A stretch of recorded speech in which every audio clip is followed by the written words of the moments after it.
माइतीघरको एउटा लेनमा भेला हुन थाल्छन्। आन्दोलनका एक अभियन्ता अमित खनालले करिब 9 बजे माइतीघरमा 20-30 युवालाई माइकिङ गरेको देख्न सकिन्छ। यति बेलासम्म भिड सानो थियो। कोही स्कुल कलेजकै पोसाकमा थिए, कोहीले किताब कपी बोकेका थिए र कोहीसँग प्ले कार्ड थियो। तर बिस्तारै यो माइतीघर चोकमा तीनतिरबाटै हजारौंको संख्यामा जेन्जी युवाहरू भेला हुन थाल्छन् र करिब 9:30 बजे भिड पाक्लो भइसक्छ र अर्की अभियन्ता रक्षा बमले भिडलाई आज के गर्ने र के नगर्ने भनेर जानकारी दिन थाल्छिन्।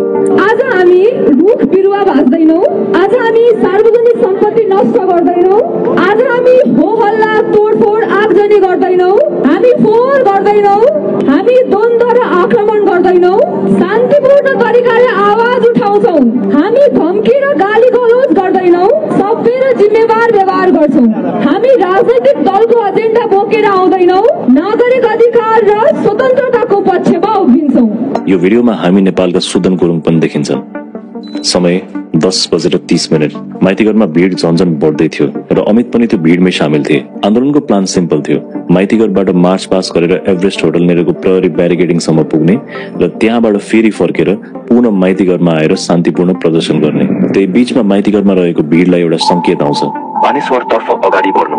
समय 10:52। भिड बबरमल लिएर पुग्दै गर्दा कसैले नेपाल टेलिकमको कार्यालय नजिकको बिजुलीको पोलमा तत्कालीन प्रधानमन्त्री केपी शर्मा ओलीको तस्विर देख्छन् र यो तस्विर देखेर केही युवाहरू पोलमा चढेर तस्विर निकाल्न थाल्छन्।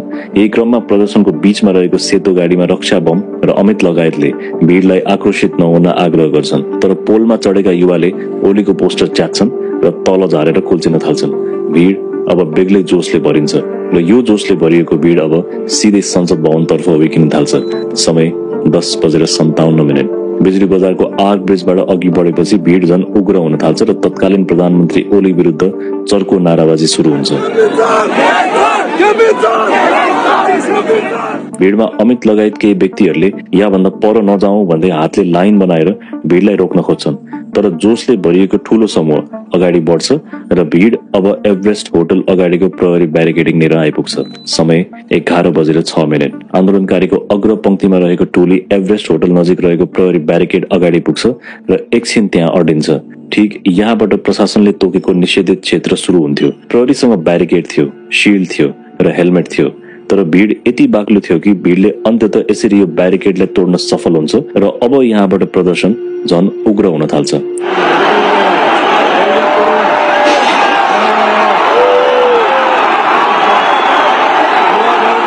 समय 11:35। आन्दोलनकारीले ब्यारिकेड तोडेपछि पुलिसले अब भिडलाई रोक्न पानीको फोहरा फाल्न थाल्छ। तर भिड ज्यादै भएकोले त्यति प्रभावकारी हुँदैन। तनाव बढ्ने संकेत देखेपछि अमित लगायत जेन्जी अगुवाहरूले स्कुल कलेज पढ्ने बच्चाहरूले घर फर्किन भन्दै सम्झाउन थाल्छन्। अनि त्यो ब्यारिकेडलाई चाहिँ तोड्न खोजियो। अनि हामीलाई चाहिँ त्यहाँ के फिल भयो भने म योजन रक्षा हामी हैन लगायतलाई चाहिँ के फिल भयो भने अब यहाँ चाहिँ अब असुर ग्यास पानीको फोहरा त त्यो फिक्स हुनेवाला छ भनेर चाहिँ हामी त्यो छोटा हात्तीमा थियौं, त्यहाँबाट झर्यौं र त्यो 5, 6, 7, 8 मा पढ्ने भाइ बहिनीहरूलाई सुरुमा त उनीहरूलाई त बिचारा केही पनि थाहा छैन, उनीहरूलाई घर पठाउनु पर्छ भनेर चाहिँ हामी त्यतातिर लाग्यौं। यता पुलिसको तयारी हेर्दा यस्तो लाग्दै थियो कि उनीहरूले यो आन्दोलनलाई अन्डर एस्टिमेट गरेका थिए र यत्रो संख्यामा भिड आउँछ भन्ने अपेक्षा नै गरेका थिएनन्। खैर अब यो भिड सिधै बानेश्वर चोकतर्फ अगाडि बढ्न थाल्छ।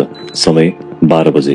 भिड बानेश्वरतर्फ बढ्दै जाँदा केही डर्ट बाइक्सहरू अस्वाभाविक रूपले बानेश्वर आसपास आउन थाल्छ।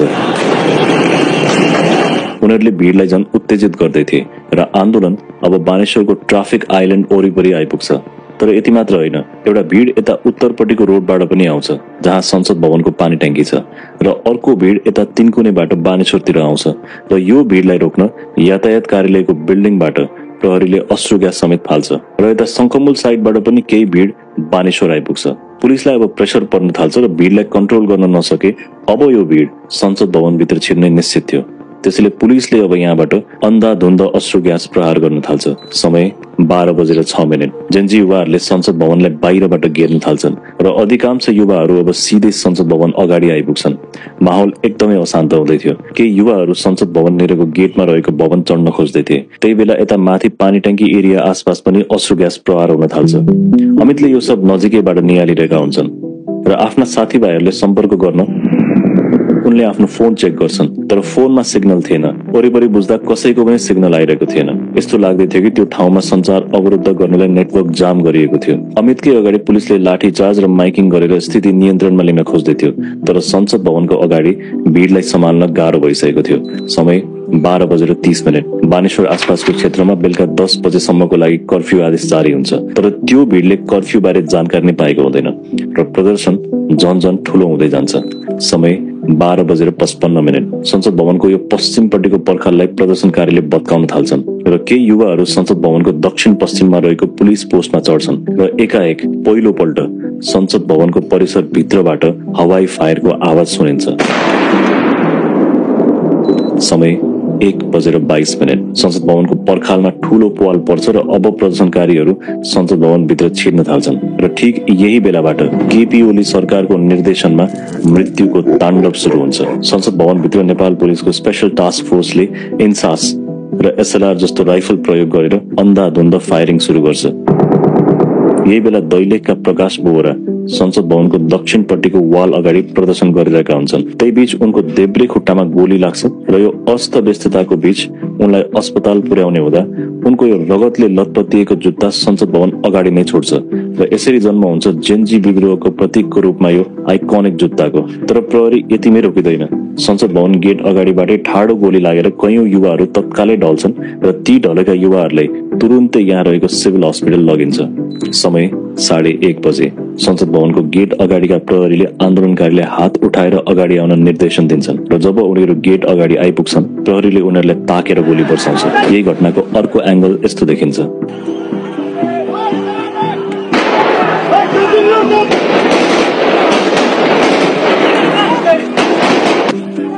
समय 1:59। बानेश्वरको यातायात विभागको ठीक अगाडि ग्लोबल कलेजमा पढ्ने विद्यार्थी श्रीयम चौलागाई पहिलोपल्ट यो भिडियोमा देखिन्छन्। श्रीयम कलेज विदा भएर आन्दोलनमा सामेल हुन आएका थिए र उनी अब यहाँबाट भिड सँगसँगै बानेश्वर चोकतर्फ जान्छन्। समय 2:15 देखि 2:30 को आसपास।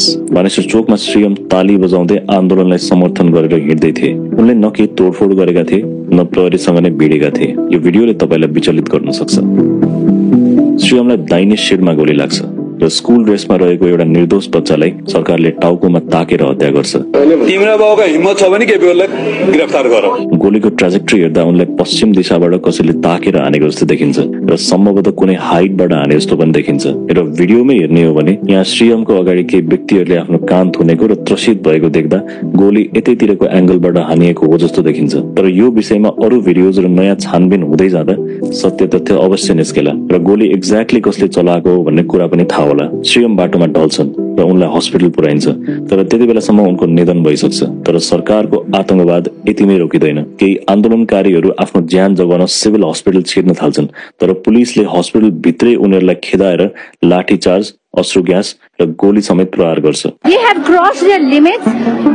सिभिल हस्पिटल भित्र उपचार गरिरहेको ठाउँमा बिरामी ट्रान्सफर गरिरहेको बेलामा ढोकामा आएर गोली हाने यिनीहरूले है। अब यो government, this government has failed.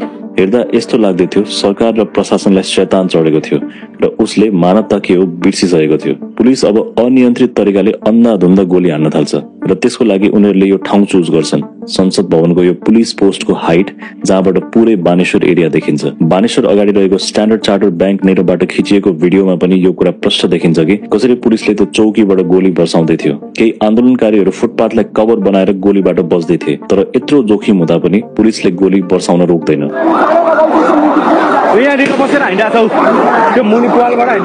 समय करिब 3 बजे। संसद भवन अगाडि रगतको खोला बगिसक्छ। भिड तितर बितर भइसकेको हुन्छ। सयौं घाइतेहरूलाई नजिकको सिभिल हस्पिटल त लगिन्छ, तर हस्पिटलले थेग्ने अवस्था थिएन। साँझ ढल्दै जाँदा आन्दोलन मत्थर भए पनि सरकार र पुलिसको आतंकवाद रोकिँदैन र भित्री गल्लीहरूमा अन्धाधुन्द फायरिङ चलिरहन्छ र चेकिङको नाममा निर्दोष यात्रुहरूलाई समेत लाठीचार्ज गर्छ। 2642 राउन्ड, म फेरि भन्छु 2642 राउन्ड बुलेट्स फायर भएको थियो भनेर प्रहरीको प्रारम्भिक रिपोर्टले भन्छ। र त्यस दिन सरकारले काठमाडौँ र बाहिर गरेर 19 जना युवाको विभत्स हत्या गर्छ। साँझ 6 बजे बालुवाटारमा मन्त्री परिषद बैठक बस्छ। देश जलिरहेको थियो, तर प्रधानमन्त्रीको घमण्ड भने रत्तीभर घटेको थिएन। उनको हाउभाउ र बोलीचाली हेर्दा लाग्दै थियो यो घटनालाई लिएर उनी धेरै संवेदनशील थिएनन् र